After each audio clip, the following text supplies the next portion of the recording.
Welcome to another episode of Nerds Amalgamated. I am the DJ, and with me today I have the Professor and Devi Boy. Yo. What's up? Oh my god, no. Wow. Well, I had to do something different. I mean, Devi's up in the game with his yo. Friggin' scary movie, man. Nightmarish flashbacks. But isn't that a parody of a mobile phone ad? Scary movie. It was a parody of something shot by shot. Yeah, I think it's supposed to be a parody of a mobile phone ad, which I saw once when someone referenced it, but it's an American thing, so Yeah, I get why guess you wouldn't get it. Fair enough. It's our birthday today, guys. Well, not really birthday, but this week, but it was a couple of days ago. I mean, I hope it's not our birthday, because I really don't want to be triplets with you, DJ. Boy, that would be like watching a bad episode of Friends. So bad, and in fact, the professor will just leave the show in the huff. All right, so what's this? 3 years? 3 years. Wow, 3 years and so many good memories. And not to mention we having our new partner in crime, Debbie Boy here. Oh, thank you. Come on, DJ. Use your words. You can do this. Learn English, man. It's not hard. Yeah, so we also had fun doing Supernova, trying to survive through the coof. The what? The coof. The coof, man. It's the coof. What's a coof? Corona. COVID, you know? That thing. Then use a term that people are actually using. Stop trying to make coof happen. If I was running historical textbooks, I would cry. Dab on the coof. Oh no. So what was the best memories during these last 3 years for you guys? Reading our editing notes and realizing, oh no. I'm surprised, Debbie Boy, you haven't gone on and said, "Hey, DJ, you wrote this wrong, man." Not yet. Perhaps in the future. Give it time. Give it time. How about you, Professor? I liked going to Supernova as someone who had a place to sit. Not to mention, you at one point you were lying on your back, like, and we were like, "Wow." Yeah, that was the week we forgot chairs. Or the year we forgot chairs. Oh yeah.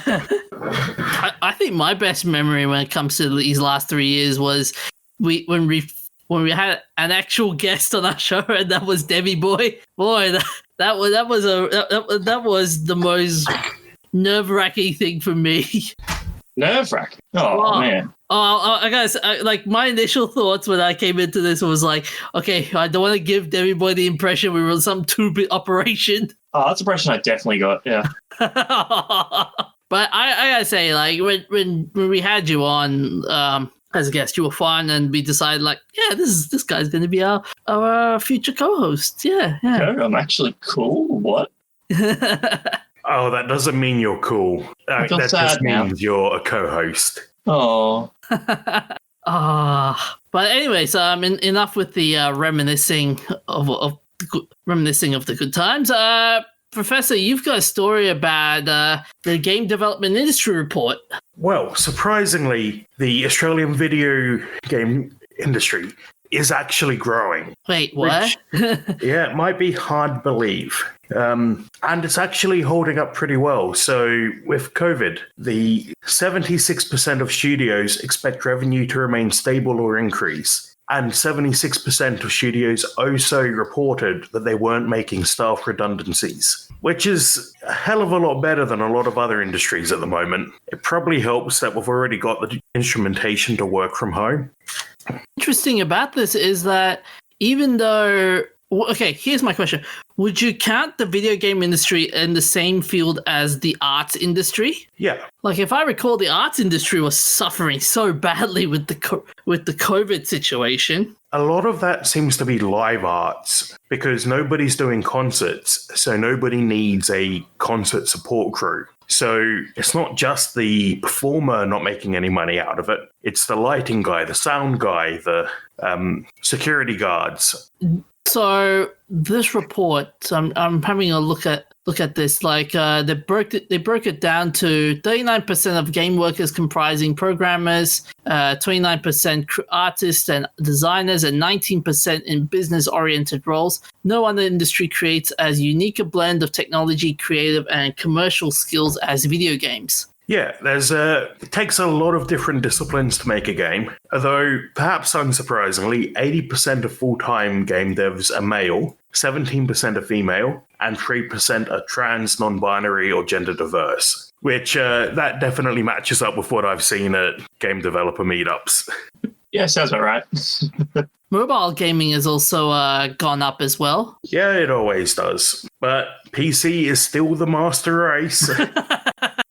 You reckon this report is consequential to how the landscape's going to be like in the next few years? I think you'd be better off looking at maybe the report from, an equivalent report from a couple of years ago. Because with the economic downturn from Rona, there is a lot of impacts there that you're probably not going to see right away for the games industry. So I think perhaps a lot of people who lost their jobs might be looking for work in the games industry, because it's the sort of thing that you can start up in your bedroom and make a little bit of money out of it on the side. So I think there might be a demographic shift compared to in the next couple of years. Yeah, I agree on that point, especially with how Corona has shake things around. It's going to have a large impact going forward, I believe. And I think just being such a wacky year in general, you'd be better off looking at things from a couple of years ago to see how the industry is doing in general. But it is pleasing that it did grow this year.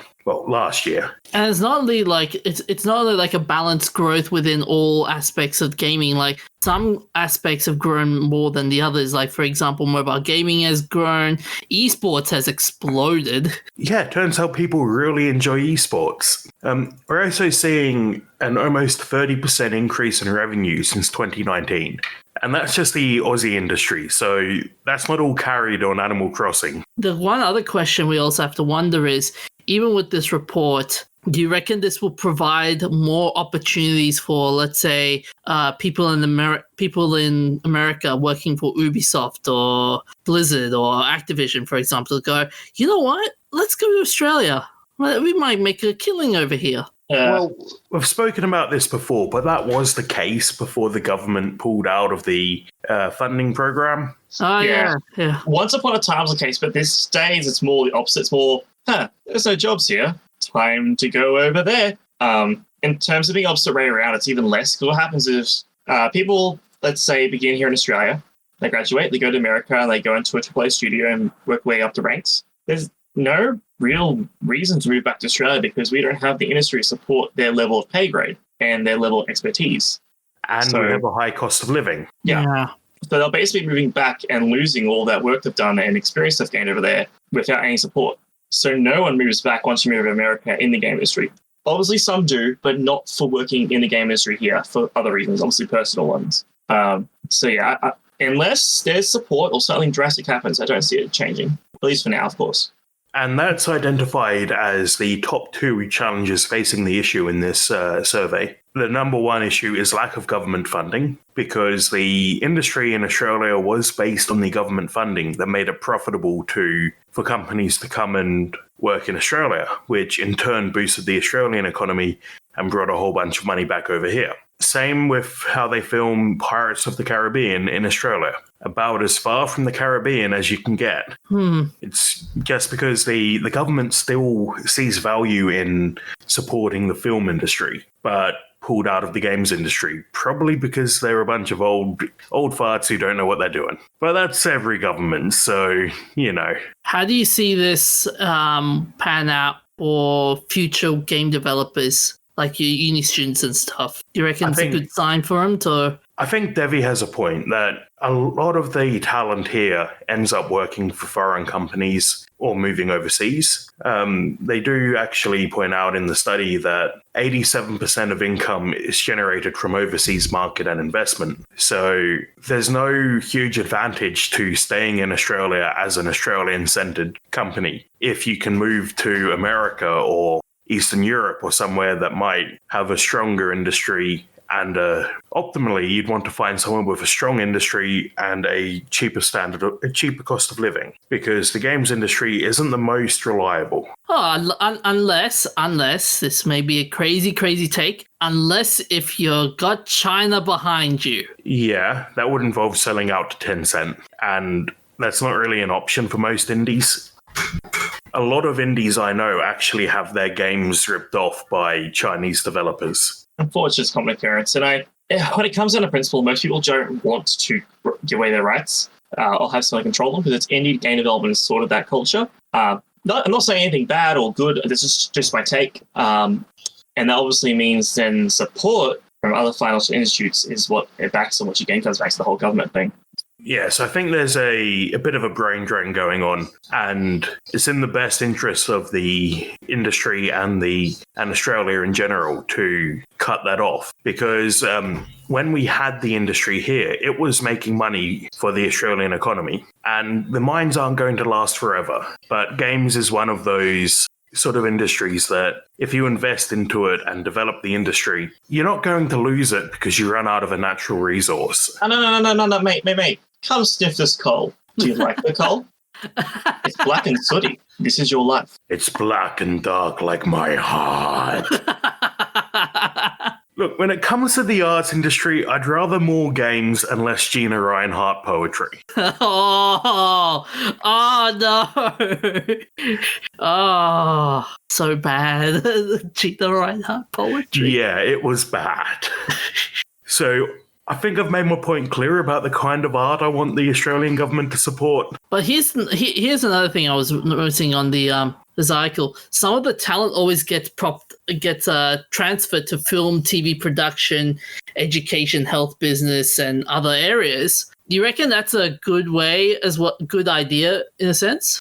Do you mean game developers moving into other industries? Yeah. Yeah, I think that's a perfectly applicable way of using your skills. So we know game developers work in Hollywood. The Mandalorian uses game engines to generate I think it's Unreal Engine, to generate the background. Yeah, it's Unreal. Nice. So I've spoken about it before, but they use Unreal Engine to create a live background that changes its projection as the camera moves. And that way, from the actor's perspective, they're not standing against a green screen. They're standing against the actual background that you're going to see in the episode. Another point, while you're talking about that, Unreal just unleashed a new program this week. What's it called? Real Human or something?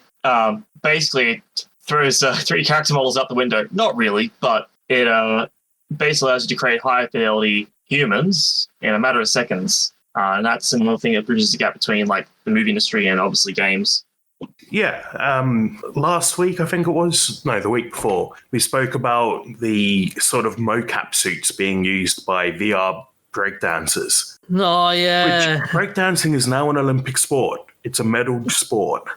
So we could still hold the Olympics, guys. VR breakdancing, VR rhythmic gymnastics. Yes, that's a sort of low-budget mocap setup that I could see an indie film studio using. So I think there's a lot of overlap between video games and movies. Maybe healthcare, there's not so much, apart from creating games that you can use in healthcare, like the ADHD treatment app we spoke about a year ago now. Yeah. The first piece of software first app approved by the FDA as a treatment. Yeah. And not to mention, in the health department, you can also work with developing new consoles and new controllers for people with disabilities as well. I think that's more of a user, hardware interface design thing. It's not necessarily a game dev thing, but that's something that anyone with a 3D printer could do. I actually really enjoy Ben Heck's videos. He does single-handed versions of the controllers. So someone commissions them, I think, and he goes through and redesigns the controllers, chops up a couple of controllers, 3D prints custom bits, and then glues them back together. And he has a controller that you can play a game with one hand. But the inputs are all still the same. So it doesn't really influence what you can do in the game, more how you interact with the game. So your experience in the gameplay is indistinguishable from somebody else's. How do you fellas see the two reports from your perspectives? It's actually one report. Oh, You've just put in two different links to the same report. Okay. One's the official link and one's a discussion of it. Fair enough. I'm happy the industry's growing. I'm disappointed that the government still hasn't realized what a good thing they had with the funding program. And because the industry just keeps growing, it's bigger and bigger every year. And if we want to have any of that in Australia, we need to grab onto it right now before it's all gone. How are you, Debbie boy? Yeah, I feel the same sentiment. It's governments are governments, and they make good decisions, and they also make terrible ones. And the sport of game industry is a terrible one in my eyes. And I think, I don't know, man. It's hopefully we get funding, but it always gets shot down, and it's sad. But only time will tell. That's the main thing he's got to wait for, I guess. Sorry.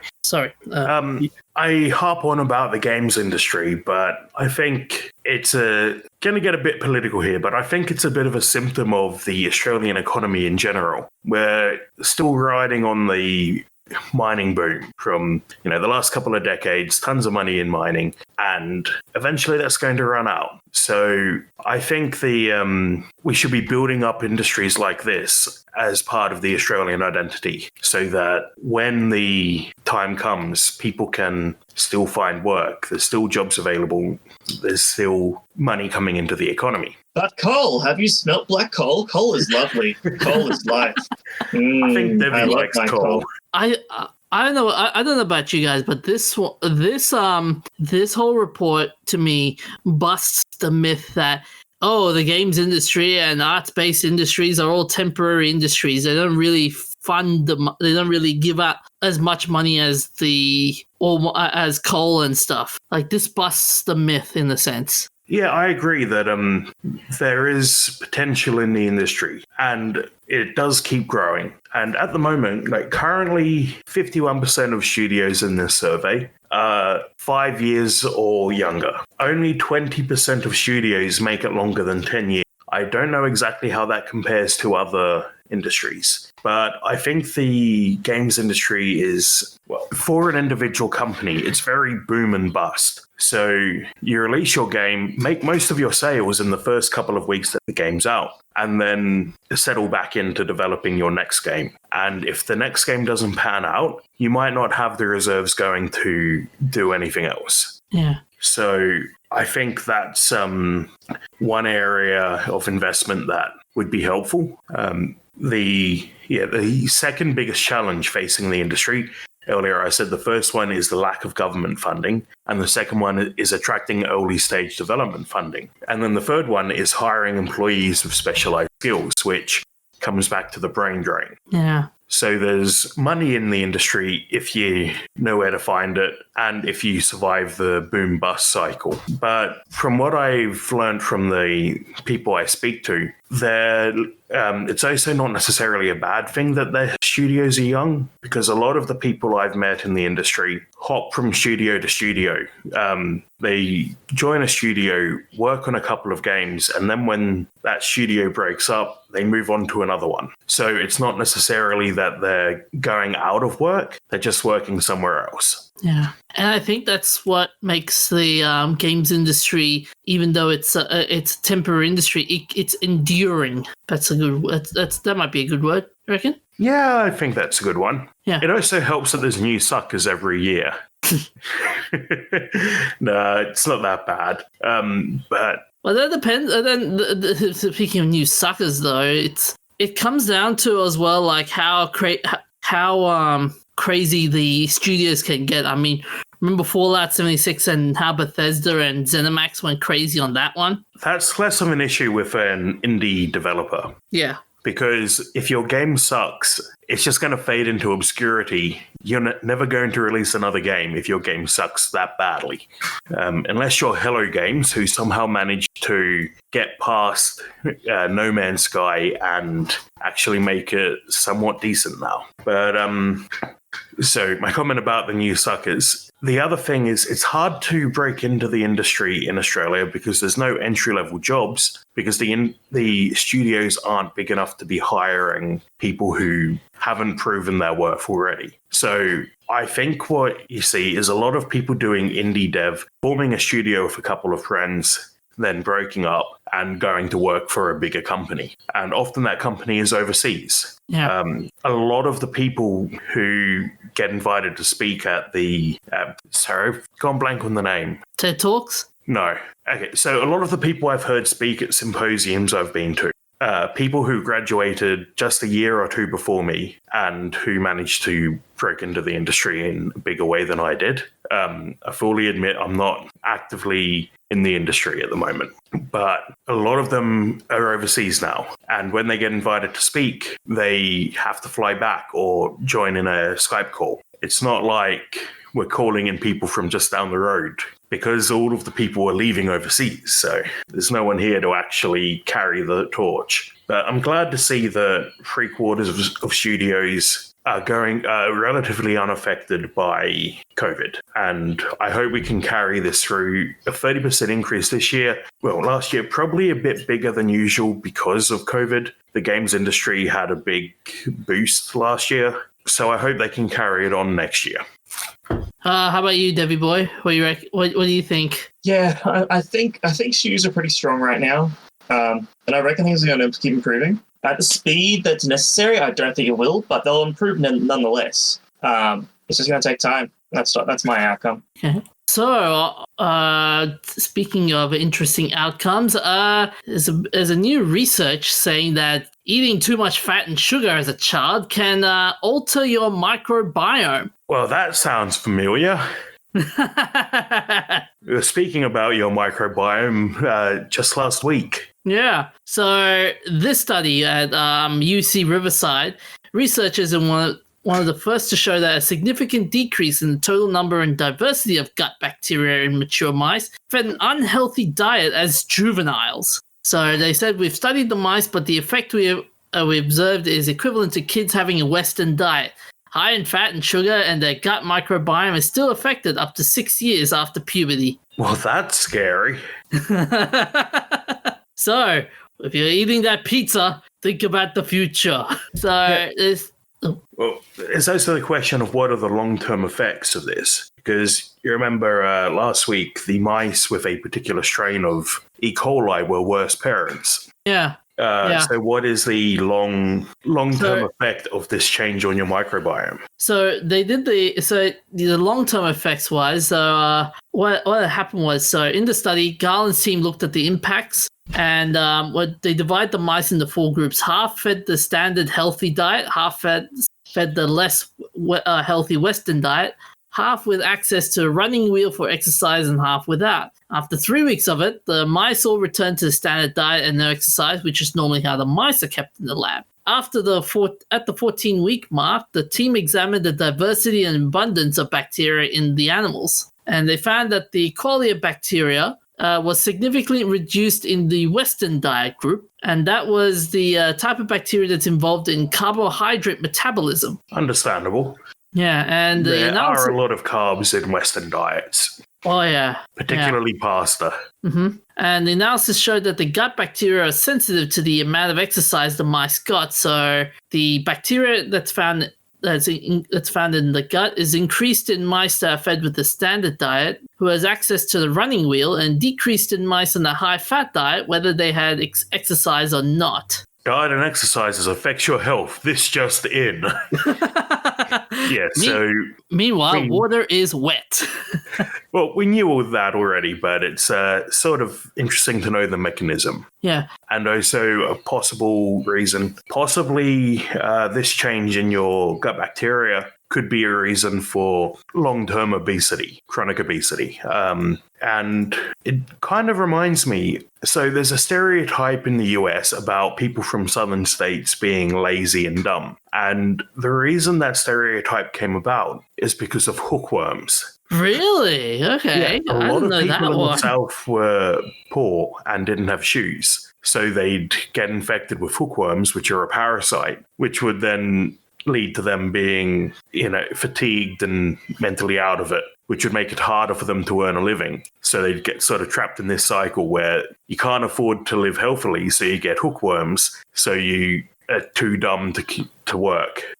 So it kind of makes me wonder, there's stereotypes these days of poor people who are morbidly obese, particularly because fast food is so cheap now. And when you're poor, you have less time to cook because you're busy working your second job or whatever. I wonder if this is a case where children coming out of that environment are disadvantaged by their upbringing, not because of any fault of their parents, but just because of the scenario. Yeah. So this comes down to the nature versus nurture argument, doesn't it? It does, kind of. Yeah. And last week discussing the poo pill and how it might change your behavior. See, with this, can you imagine now all these health organizations going like, see, we've told you from the start, but you didn't listen to us, did you? Let's be honest, the health organizations did tell us. Remember how all the health and PE ads, there was PE classes, they'll say like, oh, you gotta keep a balanced diet, everybody, and we all go like, who cares about the balanced diet? Yeah, I've been there. And and now it's like biting in our asses now, going, I should have listened to those guys. Okay, but in the defense of students who didn't pay attention in PE, kids aren't the best at making the best decision for their future. But yes, this is evidence that long-term effects can carry over from your diet. Yeah. And we don't know enough about what those effects can be. Doesn't mean that people who had a fatty childhood diet, is that the stimulus that produces the particular kind of E. coli we discussed last week? Or is it something else? What we need to know is what the effect this has and whether it can be treated by healing the gut biome. Yeah. With poo pill. Poo pill. The poo pill. Changing your diet step by step. Well, that's what I'm curious about here. Can you imagine if we get like testimonials saying, thanks to the poo pill, my body has changed from Western diet to a vegan diet. I mean, yeah, that's an interesting investigation. Does a fecal transplant affect your future diet choices? Like, the theory used to be, before I got debunked, that your organs had some sort of memory, and if you had an organ transplant, you would have the sort of memory of the person you got the transplant from. So, The Simpsons did it, and Homer had their hair transplant. No. Was it Snake? Yeah, it was Snake, yeah. And Homer becomes a criminal. Now, it's not that severe, but the story was always stuff like your taste in music changed. And it makes me wonder, could that be, in this case at least, associated with your diet, your gut biome? If you had a transplant of some part of your body that influenced your gut biome, could that then further influence your behavior? Well, the way your biome develops, does that influence your behavior? Yeah, but here's the thing, though. This is from the if you're doing it from a childhood. So feeding a child the poo pill, that would, I don't know, that'd be bordering on some. Yeah, you'd better not look up what they do to children who are born C-section. No, I don't think I would. My understanding is that they wipe the child's mouth with the mother's feces. All right, but there goes the last lingering thought of the miracle of birth. Yeah, birth's less a miracle and more terrible. Well, you now convinced me to go on a vegan diet now. Thanks, Professor. Yes, here's an article about it from last year. I remember reading about it a while back. Yes, because under a natural birth, the child is exposed to more bacteria. So they reckon that if you take a baby born C-section, you want to give them some of that input so that they can develop a healthy gut biome. Devi's been a bit quiet. Have we grossed him out? I think we have killed. I think we killed him. We killed him with poo pills. Yeah, I'm just imagining in my mind right now. Why have you done this to me? It's bad enough to do it 1 week, and now it's 2 weeks in a row. I'm sorry. I think we OD'd on poop. I'm thinking of plastic little pills, like fish oil tablets, just filled with a black murky liquid. I'm just like, Jesus Christ. Oh no! I don't get Blackmore some ideas. Sooner or later, we'll see a brand power ad with the some lady going, "Blackmore's poo pills." Now I'm out of here. Bye. Wait, come back, Debbie boy, come back. I'm done. That's it. I'm gone. Well, we're now taking applications for co-host. Our application process, we have to try a poo pill. It's going to be a new cosmetic. That'll be the new. This is why we don't get any listeners, right? Probably. Yeah. Oh. Jesus Christ! Oh my God. I do like this closing line from the author, though. The researcher, what's his name? Theodore Garland. He said, "You're not only what you eat, but what you ate as a child." I think this opens up a whole lot of new therapeutic avenues that should be researched. But that'd be weird, though. Can you imagine? Like, okay, let's be real. Do you remember what you ate 5 years ago? Like. No, but your insides do. And they've been waiting quietly, plotting their revenge. Yeah, in the form of cholesterol. You shouldn't have eaten that super spicy curry, DJ. That's the thing. Like, can you imagine, like, telling your counselor, "Oh, I ate this pizza. That's why I became a mass murderer because I ate this slice of pizza." Okay, it's not an excuse for mass murderers, but I do wonder if there might be some more subtle behavior changes. Maybe not enough to make you a mass murderer, but if you had a particular strain of gut bacteria, if you're more aggressive. I mean, that would be an interesting rabbit hole to go on for. I mean, that would just like go.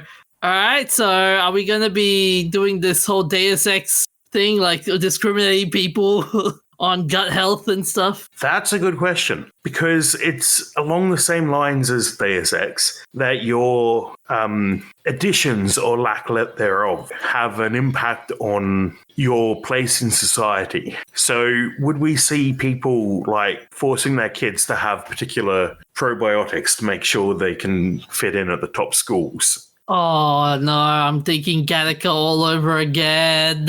Yeah, oh, so no. not just designer babies, but so you don't stop at the genetic manipulation, but for their entire life, you prepare them to be the ultimate student.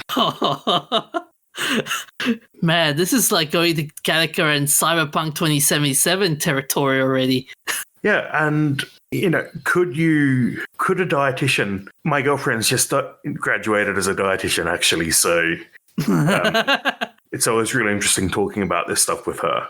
But could a dietitian recommend a certain diet to you to influence your gut bacteria? Because that's more palatable than poo pill. I mean, dietitians are like therapists in a sense, so it could. Yeah, so I mean, there's the anti-gluten people who aren't actually diagnosed as celiac, but think that gluten has an impact on their health. Possibly it does. I'm not going to completely deny it because, I've heard weirder things. But I've heard them put all sorts of wacky things down to it. And I know this is fertile breeding ground for dumb conspiracies and Pete Evans bullshit.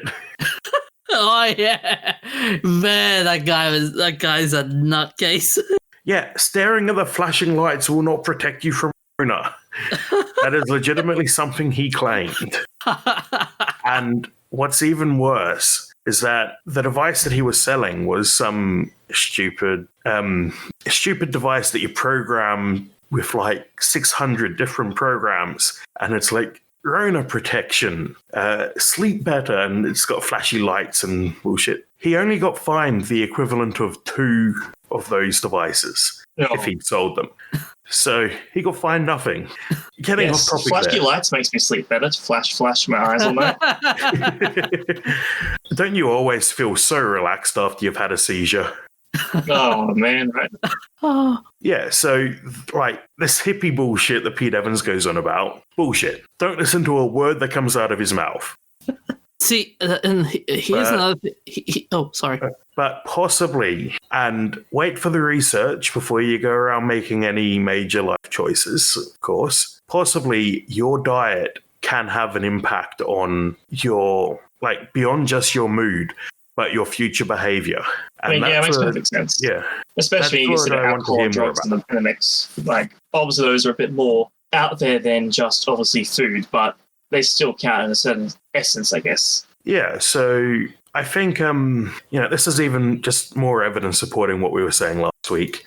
You know what's gonna be crazy though? Can you imagine like all these crazy diets, dietary things like the lemon diet and the tea diet, all going like, see, you should do this, you should try our diets because they will work and they will cure you from all these crazy things. Like that's not exactly what I'm hoping will happen. I do admit it's a bit of a risk that people will latch onto this and use it to peddle their unfounded beliefs. But, a diet to influence your gut biome specifically, or a treatment, whatever it is, it's a whole new therapeutic avenue that I don't think has been really explored. And that's why I'm excited about it. Fair. So, moving on, Debbie Boy, you've got a story about Cyberhack 2077.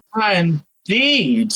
So, hey, boys, do you like Cyberpunk? Welcome to Night City. Anyways, yes. Apart from the memes, CD Projekt Red got hacked the other day, and flaw in their servers meant that hackers stole both the source code for Witcher 3 and Cyberpunk 2077, which is a bit of a big oopsie. The threat was, I don't know what it was, they locked it behind a paywall, and they didn't pay up, then something will occur. Which presumably is the release of the source code. Exactly. And the ransom note was very interesting.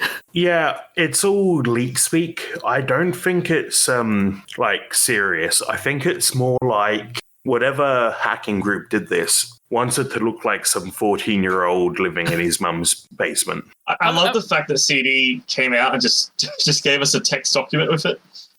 just notepad, open it up, boys. It's like, you've been epically pwned. We have dumped full copies of the source code from your pre-forced server for Cyberpunk, Witcher 3, Gwent, and unreleased Witcher 3. It sounds like one of those crazy kidnapping ransom notes. Well, it is. They've kidnapped the code, and rather than kill it, they're going to give it to everyone if CDPR doesn't pay up. And which CDPR shouldn't pay up because they made it clear they do not negotiate with terrorists. But you can't give in to blackmail because first they say give us $10,000 or we release the code. Then they come back next week and demand another $10,000. And, you're not taking away their leverage by paying them. Same for people who get crypto locked. The recommendation for companies that get crypto locked and have adequate backups and all of that is to never pay the hacker. In fact, some places are even making it illegal to pay the hacker. Yes, that's exactly the thing. You can't pay up, and they're in a tough position because they have released some stuff, I believe. Nothing of important scale yet, but the thing is, if they do, well, they already are breaking laws, so they're already being investigating. So, they're already going to be trying to be tracked down. But if they do release all that, then that's a massive crime. So that means. Oh, sorry. Go on. Yeah, I heard that they sold it at the dark web, if I recall. Well, that's kind of where all of these sorts of things go down. Mm-hmm. So it's not particularly special for happening on the dark web. Yeah, it's not. It doesn't really. Obviously, it's going to listen to dark web. You're not going to go on Tinder. Tinder. Oh my god. Twitter. Swipe right for CDPR source code. Yo, girl. And it's just a Did you picture want of some Geralt source in the. Oh no! Can The you profile imagine? pic is Geralt in the bath. Can you imagine Some Johnny sexy Silverhand source going, code "Wake up, samurai! Swipe right to see City Project Red Bird." Oh my god. Anyway, so sorry. You wouldn't want to release it on Tinder or Twitter because you'll be easily tracked, and that's not good for you.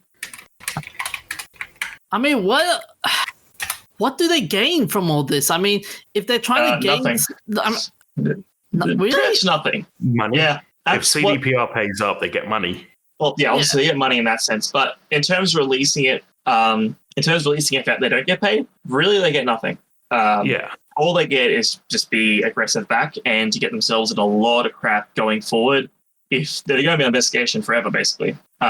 So really it's a bad idea for them if they were to release any of them, all of them they have. Does get them street cred though. It gives them street cred in the black hat community. Black hat community, I mean. But that's why a lot of crime happens. It's not exactly the best idea, but there's a reason for it. Maybe I don't know what their end game is, but maybe this would be evidence for cred for them to get picked up by some bigger hacking outfit. like who? Anonymous? Oh yeah, hey. Well, I'm thinking state level. Oh okay, yeah. Because if they can hack CDPR, they've proven that they can hack major companies that should know better. So what's next?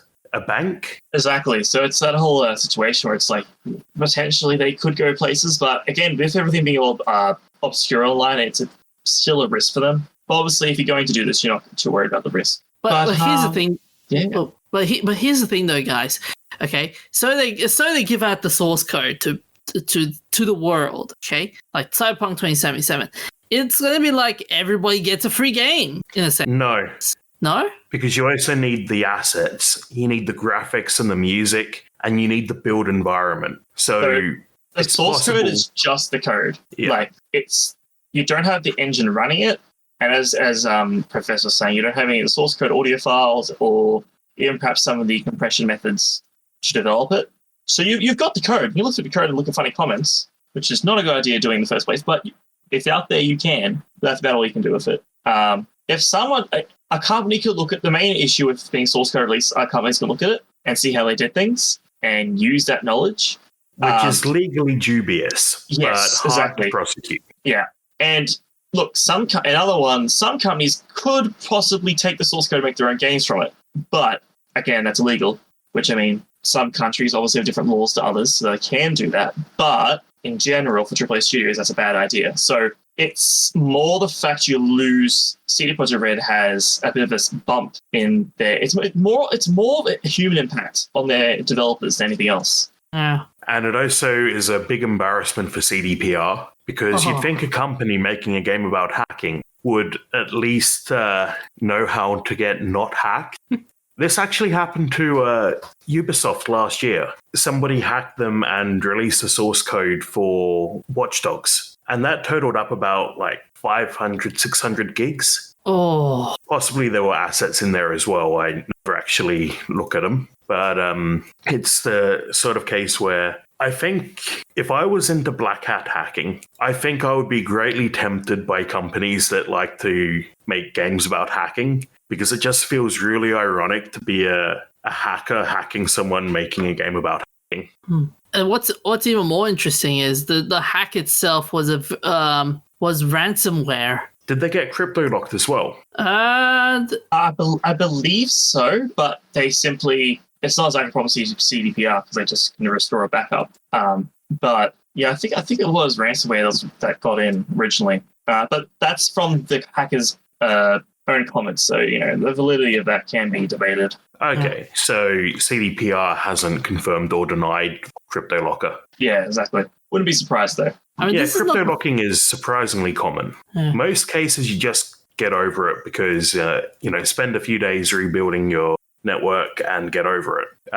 Worst case scenario, your mask, however you pronounce it, the shipping company, and you discover, you get hacked and discover that you don't have the correct backups and have to rebuild everything from a single computer that happened to not be online at the time the hack happened, somewhere in Africa. It's a great story. The Russian hackers used a Ukrainian accounting firm's software to distribute a virus to a bunch of different companies, including the NHS, which that one really pissed me off because that's playing with people's lives. But Maersk was the hardest hit.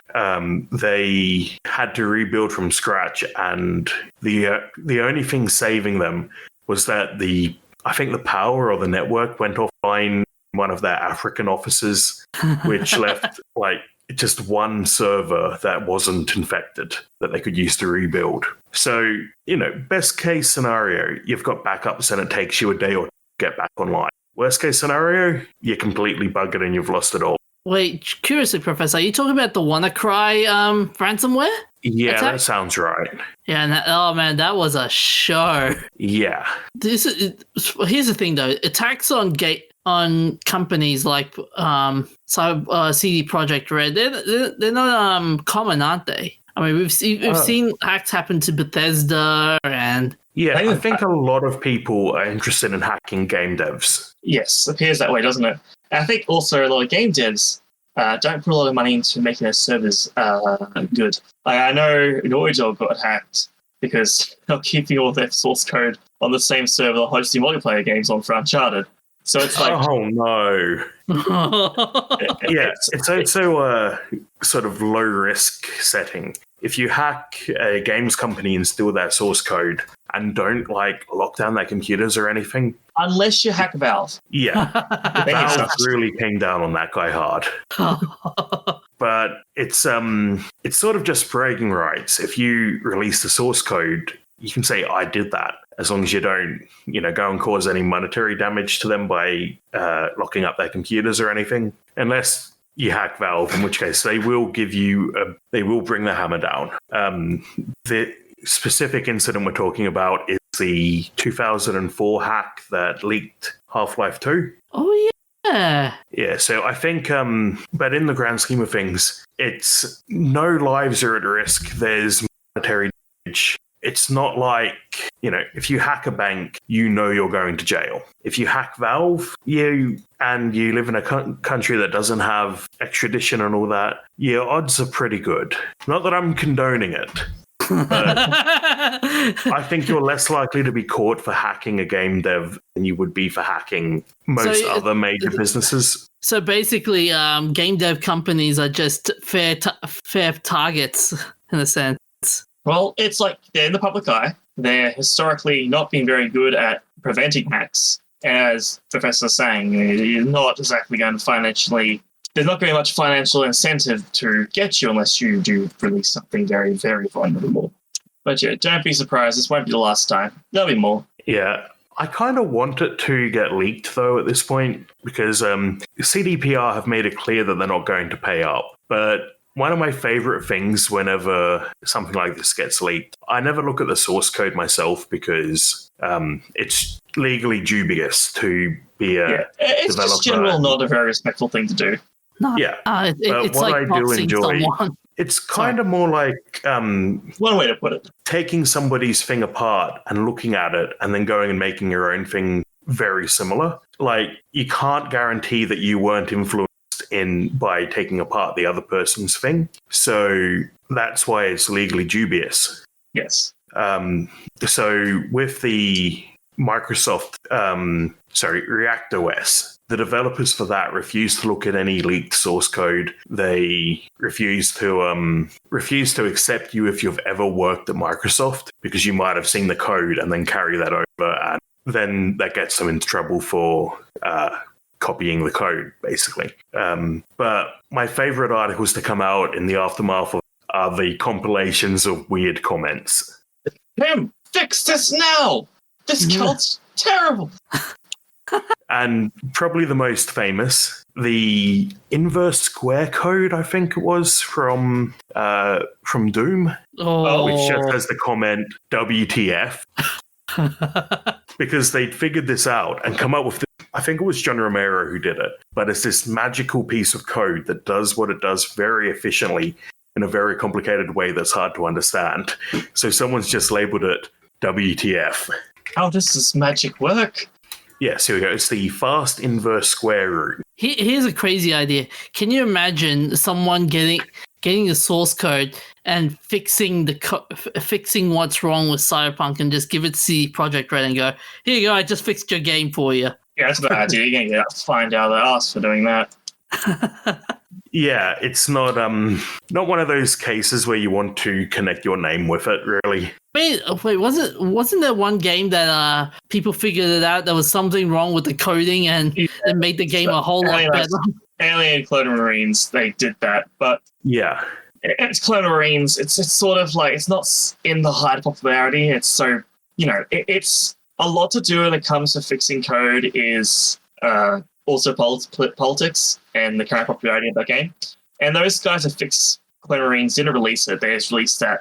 Yeah, I found there was like a small bug and it fixed the whole game. Oh, so to be clear, the Colonial Marines fix is like one line of code in an INI file, which is something that consumers have access to anyway. Okay, so that makes it you better. Don't really need to break into the code base to do that. If I'm remembering it correctly. I believe so, yes. So only time will tell what will happen with CD Projekt Red, huh? Indeed, in time. Yeah, so we know they're not going to negotiate with terrorists, but we're yet to see what's actually in the code that beyond the teasers that the hackers released to prove that they had it. So maybe in a week or so, if they actually release the code, we'll see some interesting findings. I am kind of curious if there were memes going around when this was announced, but I'm kind of curious if there's going to be a line that's like, fix AI.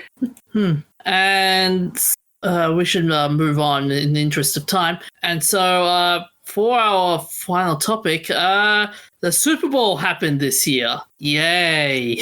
Well, doesn't it do that every year? Yeah, they do it every year, yeah. The thing I enjoy most is that the subreddit Super Bowl is like one space different from Superb Owl. You just shift the space one spot and you get Superb Owl. So the Super Bowl subreddit is taken over by people posting pictures of owls. Oh, but yeah, with the Super Bowl, the usual stuff happened. There's the football game. There's the halftime entertainment. But a lot of people pay attention. Wait, what? Wait, what? Somebody made a bet that there would be a streaker, then went there and struck. However, whatever the correct past tense for streaking is. Oh, streaked. Yeah, that'll be the Yeah. I mean, Jesus, that's a first. I'm pretty sure his bet is going to be disqualified because there's probably some term in the conditions for the bet that you can't do anything to influence the outcome. I can imagine all the bet pundits are all going like, "Damn it! I put money on this thing. No." All right, so you appear to be quite the fan of the of corporate worship, DJ. So, what are the advertisements? Yeah, so that's the biggest thing people pay attention to. So we had the movie trailers such as Raya and the Last Dragon that's coming out in soon. You've got the Fast and the Furious 9. Yes, there is another Fast and the Furious movie. How? We already know what their fate is. What comes after your fate?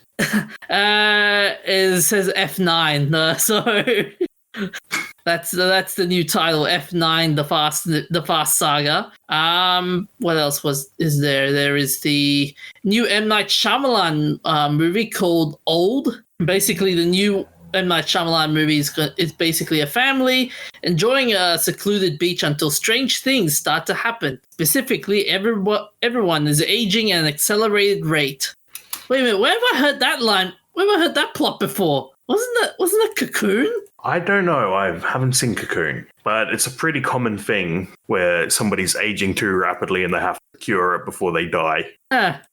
So that's a new M. Night Shyamalan movie. That's a new one. Then you have Coming to America, the new Eddie Murphy movie, which is a sequel to the 1988 movie, and it has most of the old cast as well, like James Earl Jones and Eddie Murphy and Eddie Murphy and Eddie Murphy. That's a lot of Eddie Murphy. Oh yeah. Then for TV, you've got The Falcon and the Winter Soldier, the most hyped Disney Plus show that coming out soon. So it's basically the adventures of Sam the Falcon Wilson and James Bucky Barnes, formerly known as the Winter Soldier, and a good trailer. Check out. There were some interesting ads that came out as well. So, for example, Cadillac came out with their ad, and it starred Timothy Chalamet as Edgar Scissorhands, the son of Johnny Depp's Edward Scissorhands. Who's playing Scissorhands in this one? Timothy Chalamet. Okay. I think it's probably pronounced Chalamet. Okay. And with this ad, it added Winona Ryder reprising her role as Kim. What else was there? Then there was Uber Eats with Wayne's World in it. And a pretty popular Super Bowl ad, which is Doritos ad. Doritos came up with their 3D ad, and it starred Matthew McConaughey talking about the struggles through life until potato chip helped him bring him back to a much more filled out existence. Okay, but did they do anything interesting, or is it all just advertising? It's all just advertising, but like I said, the movie trailers are coming out for this year. Movie and TV trailers are coming out for this year. A lot of people are hyped for the new Fast and the Furious movie, the new Disney movie, and the Captain America, the Winter Soldier Falcon TV series of all. Most of them. Okay. But that's the cool part. That's the most watched part of the Super Bowl. It's not the game. It's not the halftime. It's the ads and how much. Yeah, that just weirds me out. People are that into being advertised to. Like, I'm not some anarcho-communist whatever or anything like that. The Super Bowl ads just weird me out. The one thing I will say about when it comes to Super Bowl ads, it adds the hype to the upcoming event. Like, for example, all these like movie Super Bowl ads, like, yes, we're hyping up this movie. Although the cynic in me in this current age will be saying, yes, this is a Super Bowl ad for a movie that will be delayed for another year. Yeah, when you said Timothy Chalamet, it reminded me which isn't coming out for most of this year. And it got me feeling sad. So which stage of grief are you up to now? Let me double check the stages. So while Professor is looking at the stages, Debbie Boy, which trailer are you hyped up for when it comes to the Super Bowl ads? Neither. Neither? Not even the Raya trailer? No, sorry, man. I can't say it really caught my attention. Like, I'm an old fart. And I don't like what the Hollywood movies. Oh, come on. You're not as old as me. Me, I'm old. You keep telling yourself that, man. I'm as old as Kiefer Sutherland. Apparently, I'm somewhere in between depression and acceptance. Well, congratulations. So nearing the end, eh? No, because it's not like a stable progression from one to the other. As I understand it, you can go backwards. It's not really going backwards, but you don't necessarily go one stage to the next. You sometimes have to do a different order or cycle through a couple of times. Yeah, that's fair. Anyways, with the Super Bowl ads, I mean, as nice as they are when they bring these trailers out, I mean, with all the news of movies and TV shows and whatnot getting all delayed or cancelled, I mean, it does bring hope, but I don't know. I will, as much as I want to see them, I might not be holding. I might hold my breath on those ones. Fair enough. So, Debbie Boy, what nerdful thing have you done this week? That's a good one. I'm just trying to think. I haven't really done much. Once more. Look, I go on a stage where I watch tons of movies and games, or play tons of games for about 2 weeks every 6 months, and then I do nothing. Okay, I finished a manga called Mermaid. What's it called? Mermaids. What's it called, man? I'm dying here. Wait, did you say you? Don't look at me. I have no idea what you could be talking about. Me neither. I'm as bewildered as you are, Professor. Mermaid Saga. Okay, yes, I remember. It was like a few weeks ago, so I was trying to remember it. So it's an old manga from the 1990s slash 80s. So it's pretty good. So it's done by Rumiko Takahashi, who's the same author of CSIRO, which is also my favorite anime. Yeah, it's honestly pretty solid. It basically turns. It's about mermaids, and if you eat mermaid scales or flesh, you can turn immortal. So it goes more off the ancient mythos of deities like mermaids than the modern Disney interpretation. So it's all they're basically vampires and they just go around trying to eat people. So it's a small little run mini-series. It's quite entertaining. So have you encountered any craziness in the series? I mean, given her writing style, majority of characters are crazy. There's a boy that keeps murdering parents. There's an ancient mermaid goddess, which basically wants evil humans. Then you've got just tons of immortal people just hanging around having parties, basically. Not literally, but, it's always this... The main character is just like Hugh Jones instead, my experience. And there's a nice moment when another character comes up where the main character is basically like, I'm 500 years old. Well, mate, I'm 700. It's nothing... I wouldn't say it's an amazing, but it's definitely solid. So I'd probably give it a 4 out of 5. Art-wise, beautiful.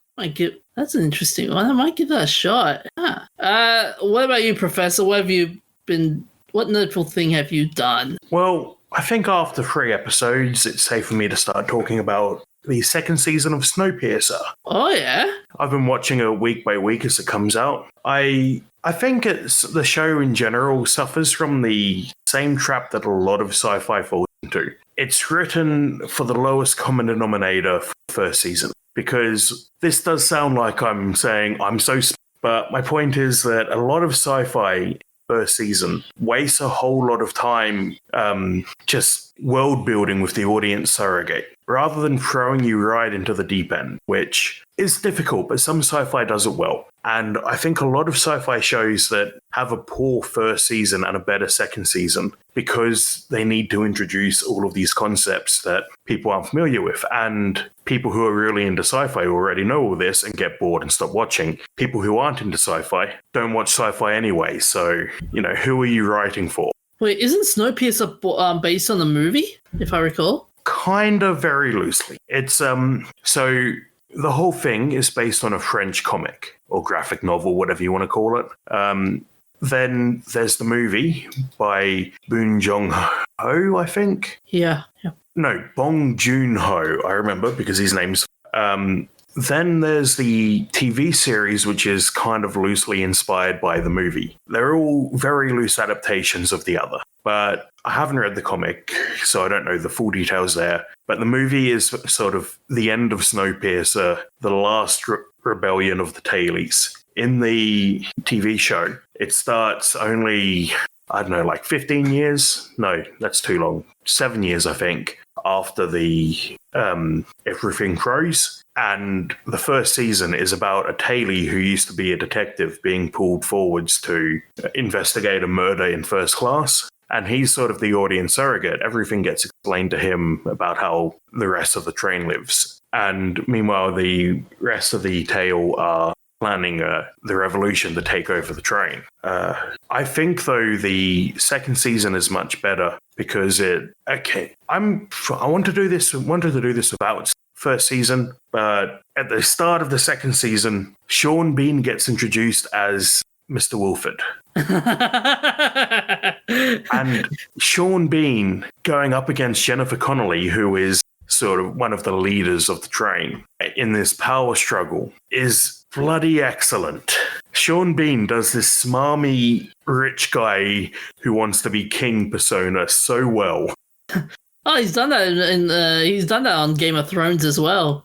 Wasn't he already king in Game of Thrones? Well, yes and no. He was king, but wasn't really officially a king, kind of thing. This is a He bit was going to play the different. father of Walkers. Oh yeah. I will not let it die.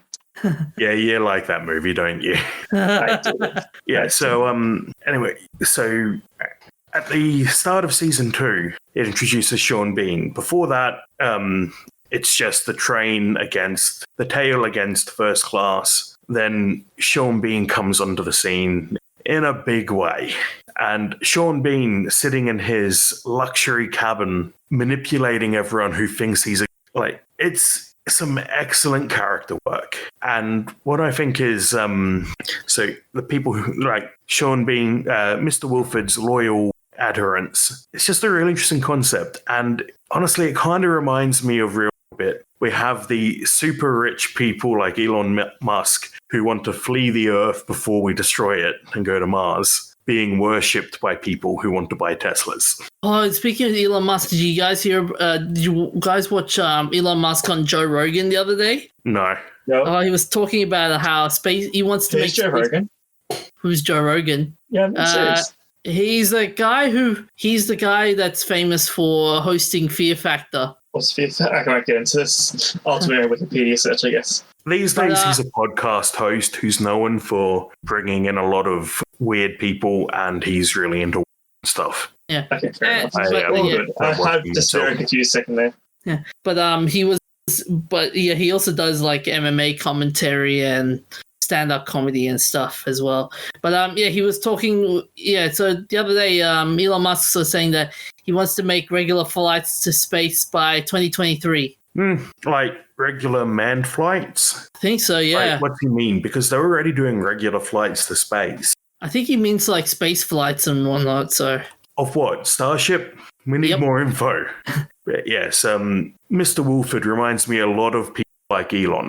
Super rich people who happen to stumble into a great idea that happened to be really significant to the way the world turned. In this case, Mr. Wolford happened to create the train that kept everyone alive when the world froze over. Mr. Wolford seems like he's an engineer, I think, but he doesn't have anything to do with the running of the train, really. He's just happy sitting in his cabin being king. And the revolution on the train threatens that. So you've got this smarmy rich guy who wants everyone to worship him. And I think it's some really good character work with him manipulating his adherents and the people who don't want to, the tail don't want him taking over again. And they're also leaning more into the sci-fi season. I think the sci-fi element, apart from it being on a train, told the murder story in pretty much any kind of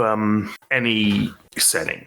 I don't see it as being inexorably linked to Snowpiercer, which I think is another problem with a lot of first season sci-fi. They have a plot like that's they do while they do all the character development for their main plot. In this case, the power struggle. And it's nothing you can't get anywhere else, so why keep watching? And I also think the sort of audience surrogate character, the detective, is a bit flat in the first season. He's better in the second season, but yeah, he wasn't great. But anyway, I'm really enjoying the sci-fi aspect. Love the concept of Snowpiercer, and this stratified society that's being in the process of being overthrown, this sort of French Revolution mindset, and having some really good actors up there as doing the power struggle is really interesting. And then the sci-fi element I'm really getting into as well. So I'm really excited to see where this season goes. So I'd give it, I think, 3.75 out of 5. Wow, really precise there. Yeah. Also, there's a lot of, on the subreddit, there's a lot of art being released by the official artist teams, explaining like concept art, explaining the train and how everything fits together. And that's, sorry. That's my train of thought there. Yes, the concept art. I was just pulling it up to have another look at some of it. That really interests me, getting to know more about the engineering and the systems. And it's all sort of believable to an extent. Of course, the idea that there's a train with an eternal engine that drives forever along track that never moves or needs to be repaired is ridiculous. But the system keeping all of the the layout of the train with all of the equipment and farming sections and stuff is all really interesting to me. Okay. My nerdful thing is basically another episode of Exam. Oh god. You should just save yourself, man. You should save yourself. I can't. Oh no! I can't. You're riding this train wreck out, aren't you? Yep. It's like a beautiful car crash. You just can't get your eyes off it. Well, what happened this week? Okay, so this episode starts off with Akira is alive and he's cooking food for his brother, and they do this banter, and so him and his brother do this banter, and they have this speech about, and the brother does a speech about how technology is turning against its creators and controlling them. Where have I seen this before? Where have I heard this before? So Akira has this weird dream, and he hears this ominous voice and wakes up screaming like some kid in a generic horror movie. I really hope they take this trope out to the back and just shoot it like Old Yeller. I mean, this trope is getting annoying. So he realizes that he has a body, and he's in his room in 2014. And he hears a doorbell rings and sees, get ready for it, Discount Ryoko telling our hero that he's late for school. And so they reach the school, and he tells Discount Ryoko he has a bad dream that he was in 2030, reduced to a brain, and Discount Ryoko was a cop, and Discount Ghost in a Shell Major as her partner. After this enlightening discussion, the teacher goes on, looks like Discount Senior Officer, introduces a new student who happens to be Discount Major, goes on the alias Iria Alma. So they do all these like madcap school hijinks thing, and what it turns out to be a plan by the police force that they're making this world as a fantasy world, and they're trying to reawake his memories. Wow, no stunned silence. No, wait, are you serious? That is the stunned silence. We're not responding because it's just so bad. So this team do some investigation while Akira is acting like a bumbling idiot, which makes Colonel Schultz proud. And so while they investigate, they notice some weird things, like there's no cars on the road, no one's owning a cell phone. And so they're thinking of ways to try and reawaken his memory. And one person decides to try a theory which is sort of identical to, the whole smashing a pot plant and you lose a memory, and to decide to recreate that incident to get the memories back. Yeah, like what they did in Kingsman. Yeah. I mean, it's a common trope, but that's the first one that came to mind. Yeah, so that's what they try to do. So she tries that idea by getting herself in front of a truck, but that does not happen because the truck all of a sudden disappears. Like, what the hell? What's going on here? And so it turns out that the world is now controlled by someone else, and that someone else is Yig, who moves around as a strange girl in the horror movies. You know those strange little girls in The Shining, for example? Yeah, like that. So basically, thanks to this strange little girl, they're now trapped in this virtual world, and the only way to break out this world is to tell Akira that he's in a fantasy world. And so they come up with various ideas to try and tell Akira that he's in a fantasy world. And one idea was be charming, which ought to be the most stupidest thing I can think of. So naturally, Ig decides to break the world when she discovers the entire plot, and it's so harebrained that I decided to go, what the hell am I watching, and soldiered on. And basically, at the end of it, we discovered that there's a new character, who's basically Akira's doppelganger with the most cringiest codename Beta. And that's it. That's it. That's the end of the series. Well, not the end of the series. The end of the episode. Okay. Sounds so harebrained. What a twist. Please watch something better next week. This is bad for you. I can't. It's the pain. It's too addictive. But yeah, it was a clunky episode. The animation style is so bad. I mean, this new character Yig, she's just another lovesick teenager. Oh god, the story just wants to get. It's starting to. I'm having the feeling it's starting to become like your traditional. Oh yes, we found this new villain. It's going to be a new cat and mouse game. And by the way, at the end of the episode, the hero goes, "I know who you are, Beta, and I will never, and I will." And I will stop you till my dying breath, like some epic showdown. But yeah, I'm still gonna give this a 0 out of 5, just because it's so bad, so bad. Anyways, we need to hold an intervention. Anyways, we'll take a short break and we'll be back with our shout-outs, but famous birthdays, remembrances, and events of interest. So on to our shout-outs. On the 6th of February 2021, the 30th anniversary of Street Fighter II, the legendary fighting game launched in Japanese arcades on 6th of February 1991. Street Fighter II, which established and popularized the fighting game genre, is considered one of the greatest video games of all time.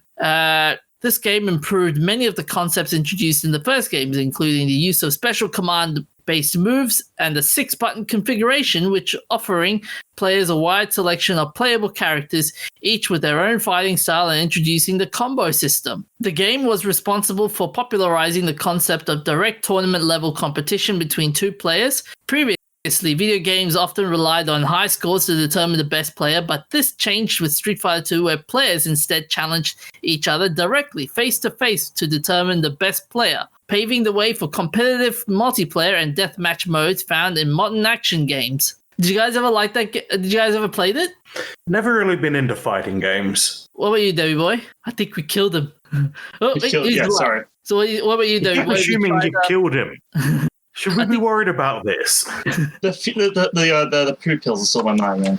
It's got to question reality. So have you played Street Fighter II, Debbie boy? I have. Wait, what was your favorite part about that game? The sexy pixel art. Yes. Who I'm could not forget? meaning that kind of sexy. I'm meaning just in general how good it is. That's all. Yes. Especially the EX editions that came out later. Yeah. Very fluid. What do you think of Street Fighter going into when it transitioned to 3D when it had for example Street Fighter 4? Yeah. It kind of destroyed a lot of the style it had. Like, don't get me wrong, 3D graphics are great, but there's a certain charm of pixel art you can't exactly recreate with 3D, and their first attempt they didn't do a very good job. But I do understand 3D being better for development. Because SNK knows that best at trying to make a HD pixel art game with high-res pixel art graphics is basically a pain in the ass. So yeah, I understand why, but can't say I enjoy it. Fair enough. Yeah, that's my take. On the 6th of February 2021, the 3rd anniversary of Falcon Heavy and Starman. So the Falcon Heavy test flight was the first attempt by SpaceX to launch a Falcon Heavy rocket on February 6, 2018. The successful test introduced the Falcon Heavy as the most powerful rocket in operation. It's kind of funny that I was just criticizing people who worship Elon Musk. And the funny part about this one, this was the one where Elon attaches a car, and the story behind it was in 2017, Elon Musk said that because of the launch of the new Falcon Heavy was risky, it would carry the silliest thing, and one of his Twitter followers suggested putting in Tesla Model S, where Elon replied, "Suggestions welcome." And so he announced that the payload would be his personal Midnight Cherry Tesla Roadster. And sitting on the driver's seat is Starman, a dummy astronaut clad in SpaceX spacesuit in his driving hat, hand of the steering wheel, and left elbow in the windowsill. Starman is from the David Bowie song Starman. The car stereo sound will be looping the symbolic David Bowie song Space Oddity and Life on Mars. And there's a copy of Douglas Adams' 1979 novel, The Hitchhiker's Guide to the Galaxy, in the glove box, along with references to the book in the form of a towel and the star and a sign on the dashboard that reads, "Do not panic." And a Hot Wheels miniature roadster of the mini Starman is mounted on the dashboard. And a plaque bearing the names of the employees who worked in the project is underneath the car, and the message saying, "Made on Earth by humans." Aliens are going to be so confused.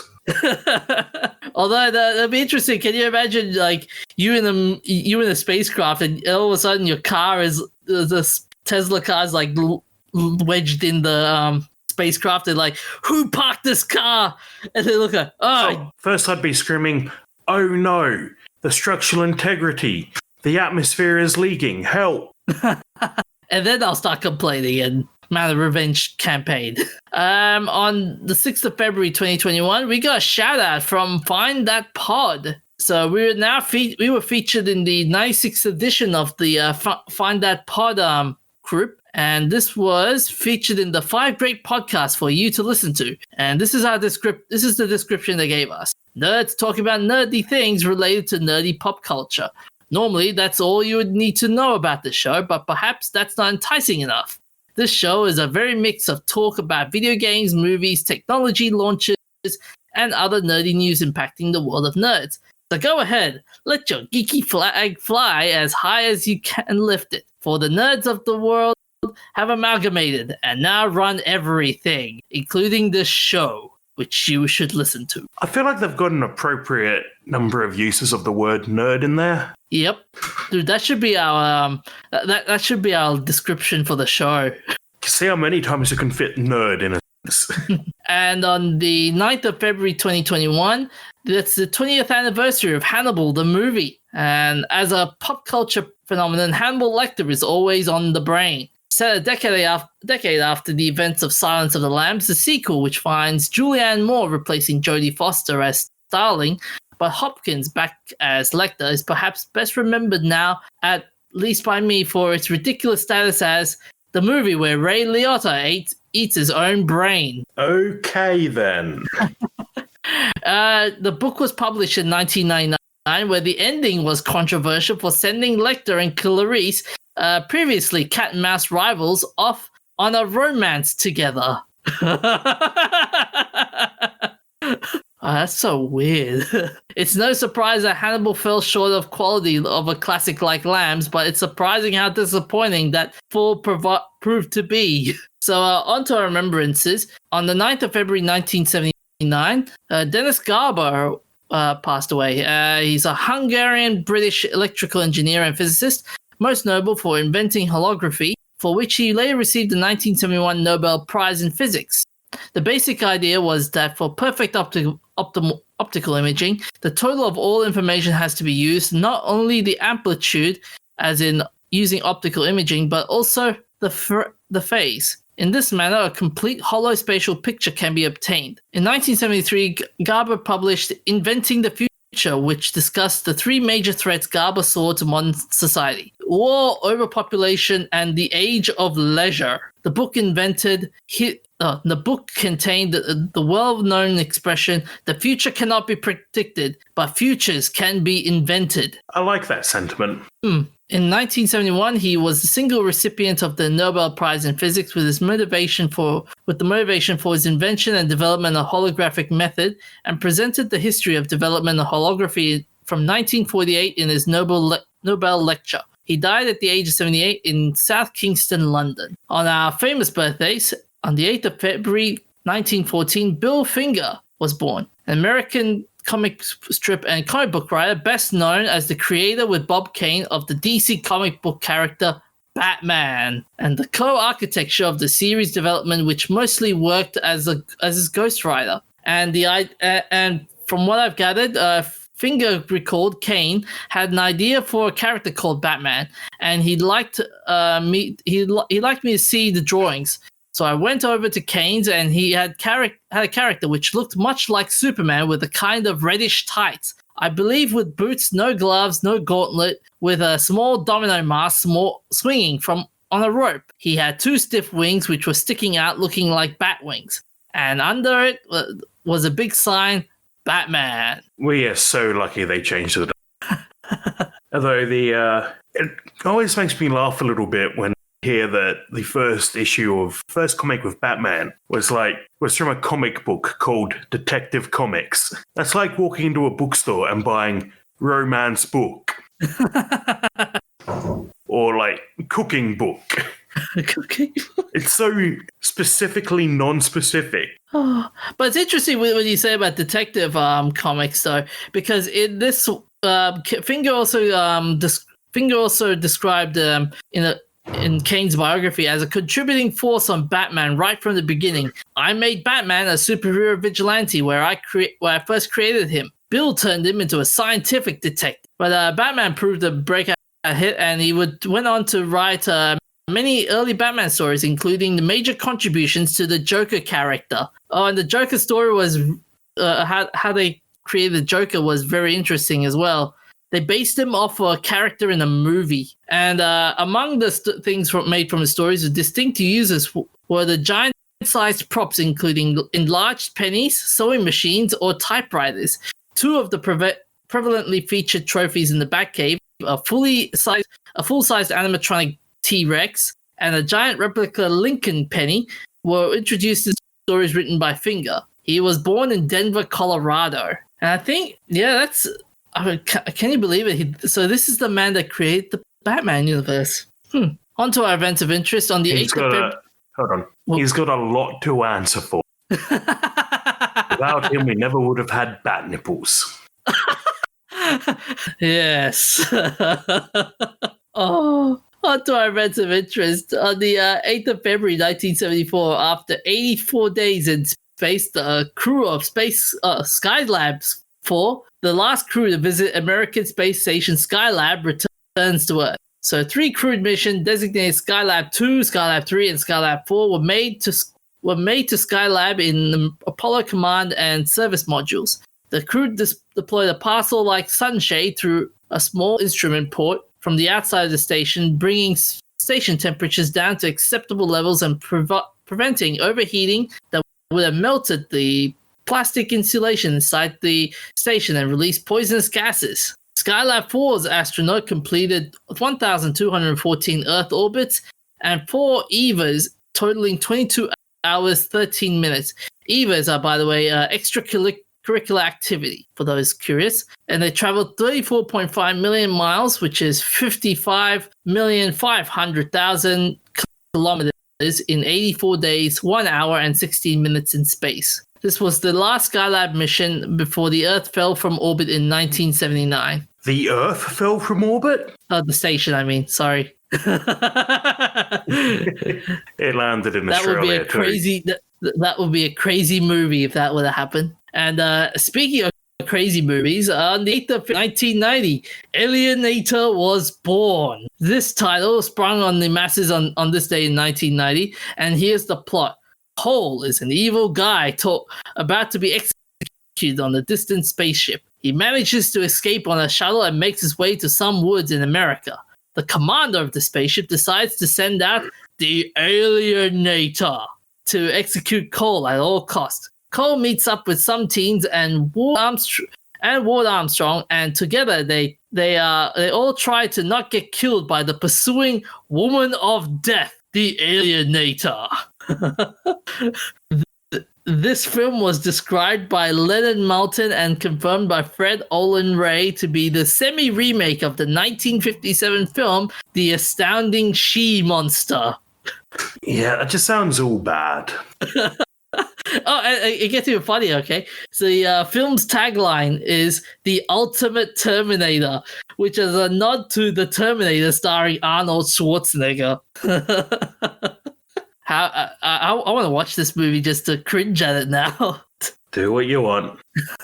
So that's all we have for this week. You can find us on Facebook, Instagram, Twitter. That's not Canada.com, where we have an archive of our old episodes, and you get to see new podcasts as well, such as Cold Turkey, which is a discussion podcast based on what has provoked major changes in people's lives for the best. They talk with guests about their most important radical switches from bad to good. And before we go, we have an important announcement to make. Should we do this with the drum roll, Professor? I don't see why not. Drum roll, please.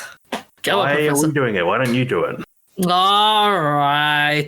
I'm clapping, but nothing's happening. Our volume's too low. Your noise floor's cut it off. We'll be starting up a YouTube channel.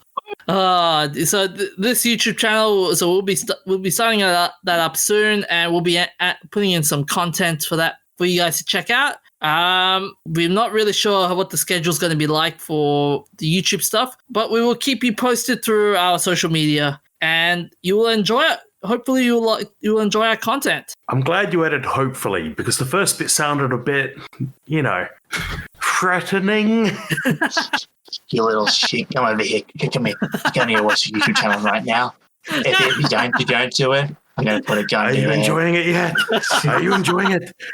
Enjoy it or I'll take another finger. I'll bring Joe Phillips in here. I'm sure he'll find it. I'll bring my cousin Jamal to come and break your thumbs. So that's all we have for today. Take care of yourself, stay hydrated, and this was a fun birthday episode, and we should thank all of our fans and guests for making this podcast happen. Hell yeah. See you next week. Bye-bye.